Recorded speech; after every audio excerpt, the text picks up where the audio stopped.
Di video kali ini, aku akan share 5 hal yang harus kamu lakukan sebelum berinvestasi, supaya investasi kamu menguntungkan dan terhindar dari kerugian.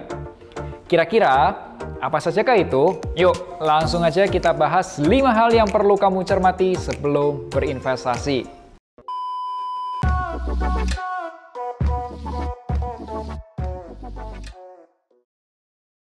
Hai guys, jumpa lagi bersama Melvin Mumpuni CFP, perencana keuangan dan juga founder Finansialku. Kali ini kita akan ngobrolin tentang investasi.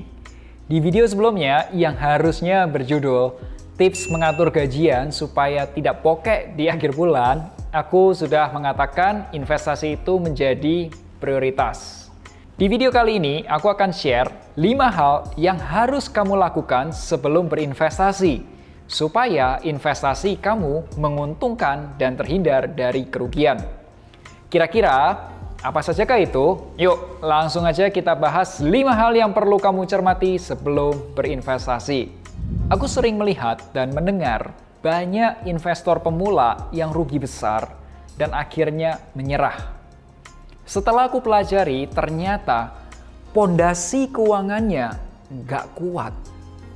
Ada 5 hal yang harus kamu lakukan sebelum berinvestasi. Yuk kita bahas satu persatu. Yang pertama, pemasukan harus lebih besar daripada pengeluaran. Di masa pandemi COVID-19, banyak orang yang penghasilannya berkurang. Beberapa orang berpikir investasi menjadi salah satu cara untuk menambah pemasukan. Apakah benar jika investasi bisa menambah pemasukan?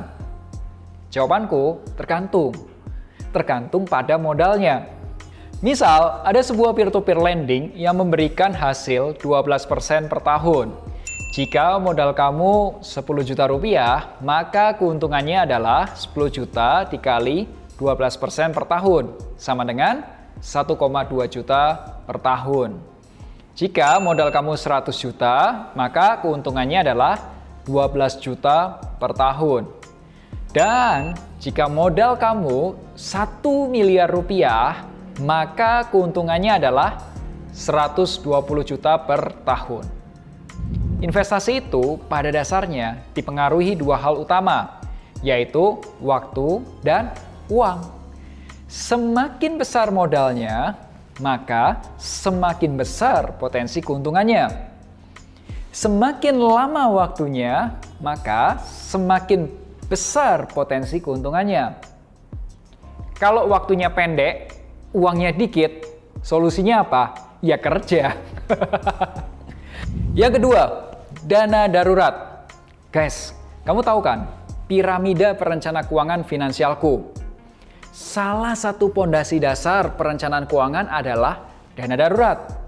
Dana darurat itu adalah dana talangan jika kita harus keluar uang dalam kondisi kepepet. Tujuannya agar terhindar dari DDU, dikit-dikit utang.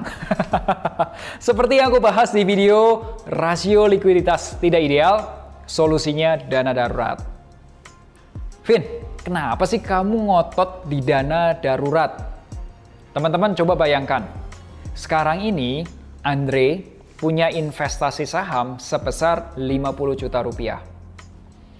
Pada tahun 2019, Andre beli saham perusahaan pada harga 2.800 per lembar. Karena COVID-19, akhirnya saham perusahaan itu turun menjadi 1.800 per lembar. Artinya, Andre mengalami potensi kerugian di saham sebesar 35%. Suatu ketika, Andre ada keperluan mendadak dan butuh uang 50 juta rupiah.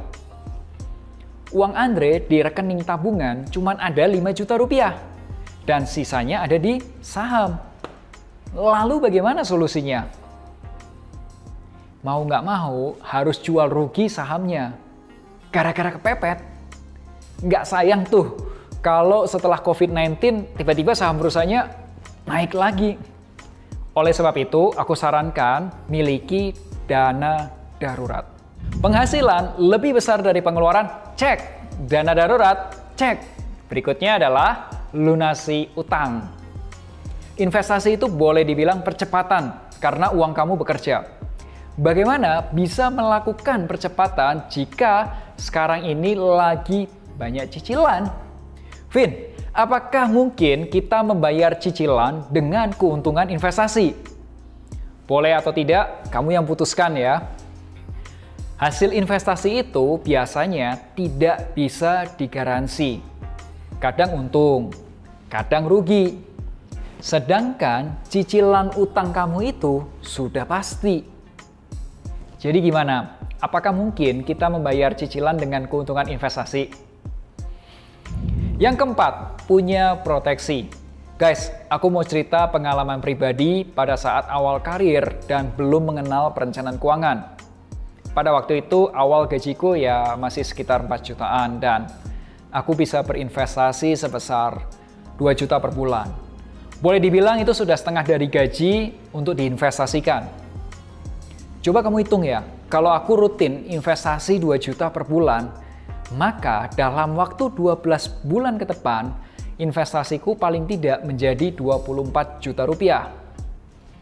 Suatu ketika, aku terkena sakit demam berdarah dan harus dirawat inap. Ternyata, biaya pemeriksaan, ICU, dan rawat inap 3 hari 2 malam karena demam berdarah itu sekitar 10 jutaan. Artinya, jika aku tidak punya asuransi kesehatan, maka 41% investasiku harus diambil untuk bayar rumah sakit. Pada waktu itu, aku tidak punya asuransi kesehatan yang memadai. Momen yang membuat aku sadar butuh asuransi kesehatan adalah saat membayar tagihan rumah sakit pakai uang sendiri. Vin, jadi aku perlu beli asuransi kesehatan kah? Perlu atau tidaknya, kamu yang putuskan sendiri ya. Kalau kamu boleh pilih, seandainya sakit dan harus dirawat di rumah sakit dan harus bayar biaya rumah sakit, kamu pilih mana? Dibayarin asuransi kesehatan atau bayar pakai uang sendiri? Silakan pilih. Warren Buffett pernah mengatakan, risk come from not knowing what you are doing. Risiko datang karena kita tidak tahu apa yang kita lakukan. Menurutku, setiap investor pasti belajar. Bedanya adalah di waktu. Investor A belajar dulu, baru mulai investasi. Investor B investasi dulu, rugi besar, baru belajar. Seandainya boleh pilih, kamu pilih mana nih? Investor A atau investor B?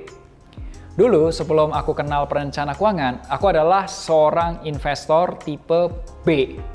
Salah satu investasiku yang rugi sampai 50% portofolio adalah investasi sahamku. Kenapa? Karena pada waktu itu tidak belajar dan langsung coba aja. Setelah aku tahu tentang perencana keuangan, kuliah di MBA Finance, akhirnya aku lebih selektif dalam memilih saham dan akhirnya mendapatkan keuntungan.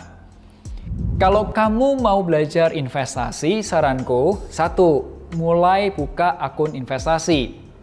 Karena belajar investasi itu harus praktek. Kedua, mulai aja dulu dengan modal yang terbatas. Misal rentangnya 100.000 sampai 1 juta rupiah. Ketiga, baca buku, ikut online course, atau juga join grup belajar. Seperti di Finansialku.com, kita memiliki grup belajar reksadana dan grup belajar saham. Di dalamnya ada update informasi mengenai investasi reksadana dan saham. Informasi selengkapnya silahkan cek di description atau link di sini. Jadi, sebelum berinvestasi, kamu harus memastikan 5 hal berikut ini. 1. Pemasukan harus lebih besar dari pengeluaran. Kedua, punya dana darurat. Ketiga, lunasi utang konsumtif. Keempat, punya proteksi. Kelima, belajar dulu sambil praktek. Dari kelima poin tadi, mana yang masih menjadi masalah buat kamu? Silakan ceritakan di kolom komentar. Semoga ceritaku kali ini bisa bermanfaat buat kamu dan subscribe YouTube channel Finansialku.com jika kamu termotivasi dan terinspirasi. Rabu depan, aku masih akan bahas tentang investasi. Topiknya adalah investasi dengan modal 10 juta rupiah. Kira-kira investasi apa? Yo, Sampai jumpa di Melek Finansial hari Rabu depan bersama Melvin Mumpuni. Akhir kata, make a plan and get your financial dreams come true.